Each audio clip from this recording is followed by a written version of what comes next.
놀라셨죠? 제가 아닌 다른 사람이 출연하고 다른 사람의 목소리가 나오고 제가 함께 일하는 사이다 경제와 함께 2021년부터 다양한 콘텐츠를 이 달란트 투자 채널에서 제공해 드리려고 합니다. 저는 저 나름대로 주식에 관한 심도 있는 얘기를 계속 할 거고요. 사이다 경제에서는 재테크, 금융, 경제 전반에 관한 내용을 쉽고 가볍게 다룰 예정입니다. 아무쪼록 많이 애청해 주시고요. 이제부터 시작하겠습니다.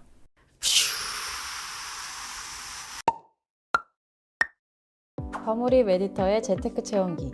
오늘은 쿠팡이 OTT를 출시했다길래 다운받아 봤습니다. 저는 이미 넷플릭스, 웨이브를 사용 중이지만 그래도 앱을 설치했습니다. 쿠팡의 유료 멤버십 로켓 와우 회원은 공짜거든요. 근데 첫인상은 솔직히 좀 별로? OTT 맛보기 느낌? 지원 중인 영화와 드라마 다수는 이미 사용 중인 다른 OTT에도 있고요. UX, UI와 서비스 측면에서도 다른 OTT에 비해 부족해 보였어요. 영상을 틀면 가로 화면으로만 재생되거나 스크롤 한 번으로 현재 제공 중인 영상을 모두 훑어볼 수 있을 정도로 영상 수가 적었습니다. 오리지널 작품도 아직 없고요. 그렇지만 장점도 분명합니다. 싸잖아요. 월 2,900원에 로켓 와우 회원이라면 공짜고 계정 하나당 최대 5명이 사용할 수 있습니다. 현재 국내에서 사용할 수 있는 OTT 중 월 2,900원 요금제는 없습니다. 그런데 쿠팡은 왜 OTT를 갑자기 시작할까요? 쿠팡의 OTT 행보가 신기하셨을 수도 있어요. 저도 좀 그랬거든요.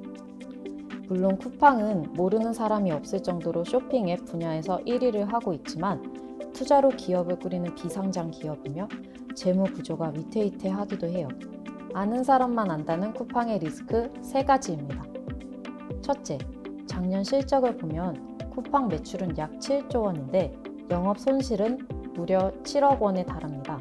이마저도 엄청 줄인 거라 당시 선방했다는 평가를 받았죠.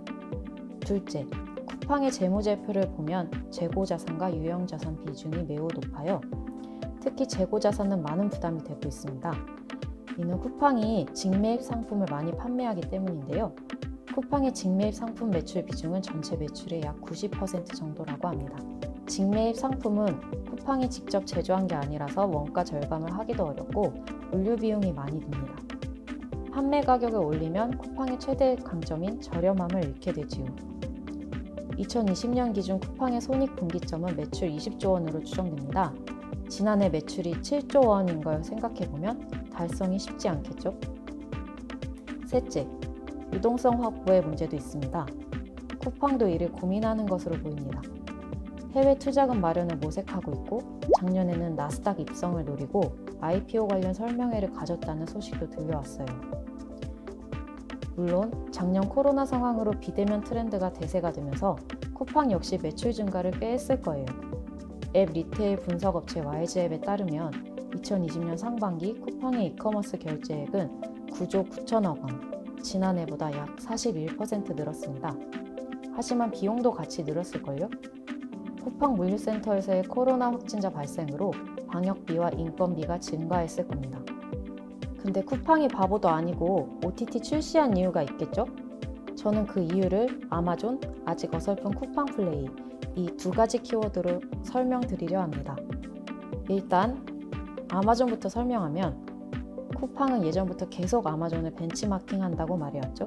아마존 역시 초반 10년 적자를 통해 지금 글로벌 이커머스 기업이 됐습니다. 또 아마존은 아마존 프라임 구독 서비스를 하고 있죠. 아마존 프라임 비디오는 미국 OTT 시장에서 준수한 성적을 내고 있습니다. 최근에는 콘텐츠 투자를 강화하고 있어요. 작년 아마존의 콘텐츠 관련 예산은 무려 70억 달러에 달했습니다. 쿠팡 역시 콘텐츠 제공을 통해 아마존 성공 사례를 구현하는 전략이라고 보여집니다. 단, 쿠팡 플레이의 만듦새, 요금 포지션 등을 고려해보면 쿠팡에게 OTT는 아직 목적이 아닌 수단에 가까워 보입니다.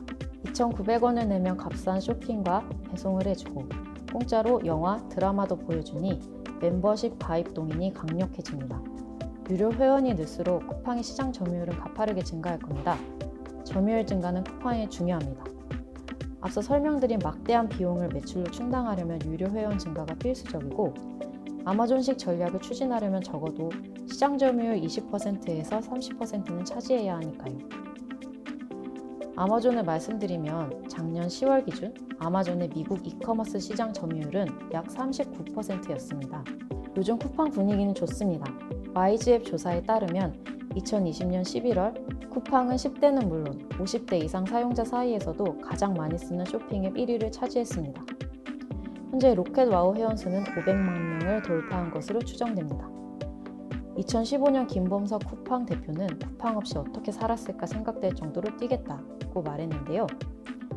쿠팡이 목표한 규모의 경제를 달성하고 3조 8천억 원의 투자금에 걸맞은 포스트 아마존이 될 수 있을까요? 지금까지 쿠팡 OTT를 직접 체험하며 알아본 쿠팡 이야기였습니다. 다음에 더 흥미로운 경제 체험기로 돌아오겠습니다.